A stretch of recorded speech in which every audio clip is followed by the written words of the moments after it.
Hello friends, तुम्ही खूप criminal केस पाहिल्या असतील ज्यात गुन्हेगार कधी ना कधी सापडतोच.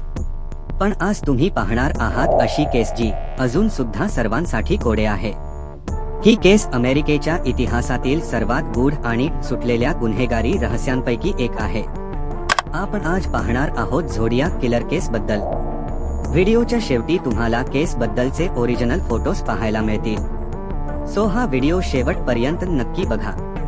1 ऑगस्ट 1969 सॅन फ्रान्सिस्कोतील 3 नामांकित वृत्तपत्रांना गॅलेझो टाइम्स, सॅन फ्रान्सिस्को क्रॉनिकल आणि सॅन फ्रान्सिस्को एक्झामिनर यांना रहस्यमय पत्रे प्राप्त होतात. ही पत्रे पाठवणाऱ्या व्यक्तीने गॅलेझोतील हल्ल्यांची जबाबदारी स्वीकारली होती.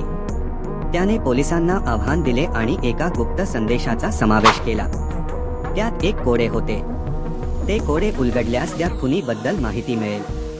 4 ऑगस्ट सॅन फ्रान्सिस्को एक्झामिनर या वृत्तपत्राला आणखी 3 पानांचं रहस्यमय पत्र प्राप्त होतं. त्यात त्या खुनीने पहिल्यांदाच झोडियाक या नावाचा उल्लेख केला होता. तेथूनच पुढे त्याचे नाव झोडियाक किलर म्हणून प्रसिद्ध झाले. पण ही केवळ सुरुवात होती. झोडियाक किलरच्या नावाने पाठवलेली ही पहिली काही पत्रे होती, जी पुढील काही वर्षे संपूर्ण कॅलिफोर्नियाला धडकी भरवणारी ठरणार होती. पण हा माणूस नक्की कोण होता आणि त्याने हे का केलं? ही अमेरिकेच्या इतिहासातील सर्वात गूढ केस आहे. 20 डिसेंबर 1968 डेव्हिड आर्थर फॅराडे वय 17 आणि त्याची गर्लफ्रेंड बेट्टी लू जेन्सन वय 16 दोघे लेक हर्मन रोड येथील निर्जन स्थळी गाडीमध्ये एकमेकांसोबत रात्र स्पेंड करत होते. त्यांना ही एक साधी रोमॅन्टिक रात्र वाटत होती. पण काही क्षणांतच त्यांच्या सोबत असे काही वाईट होणार होते याची त्यांना कल्पना पण नव्हती. गाडीमध्ये डेव्हिड आणि बेट्टी बोलत होते. अचानक अंधारात एक अनोळखी व्यक्ती त्या गाडीजवळ येते. त्यांना काही समजायच्या आत ती व्यक्ती त्यांना गोळ्या घालून मारते.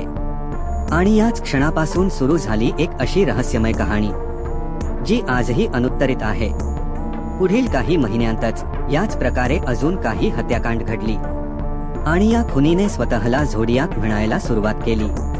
तो वर्तमानपत्रांना पत्र पाठवत असे आणि त्यात गूढ सांकेतिक भाषा वापरत असे. पोलीस इन्व्हेस्टिगेशन मध्ये त्याने कमीत कमी 5 लोकांची हत्या केल्याचं स्पष्ट झालं. मात्र त्याने दावा केला की त्याने 36 लोक मारले होते. पोलीस त्याला शोधण्याचा प्रयत्न करत होते, पण तो कधीच सापडला नाही. According to police investigation, Zodiac killer December 1968 ते ऑक्टोबर 1969 पर्यंत सॅन फ्रान्सिस्को बे एरियामध्ये ऍक्टिव्ह होता. झोडियाक किलर बद्दल अनेक लोकांनी अनेक सिद्धांत मांडले. अनेक संशयितांची चौकशी झाली. आर्थर ली ॲलन हा प्रमुख संशयित होता, पण त्याच्या विरुद्ध पुरावे अपुरे होते. 2020 मध्ये एका गटाने गॅरी फ्रान्सिस पोस्ट हा खरा झोडियाक असल्याचा दावा केला, पण हे अधिकृतपणे सिद्ध झाले नाही. झोडियाक कधीच सापडला नाही. तो कोण होता आणि त्याने हे का केलं हे अजूनही अनुत्तरित आहे. हा गुन्हेगार नेमका कोण होता? त्याने हे गुन्हे का केले? आणि सर्वात महत्त्वाचं, तो अजूनही जिवंत आहे का? तुमचं मत कमेंटमध्ये नक्की सांगा आणि हा व्हिडिओ शेअर करा.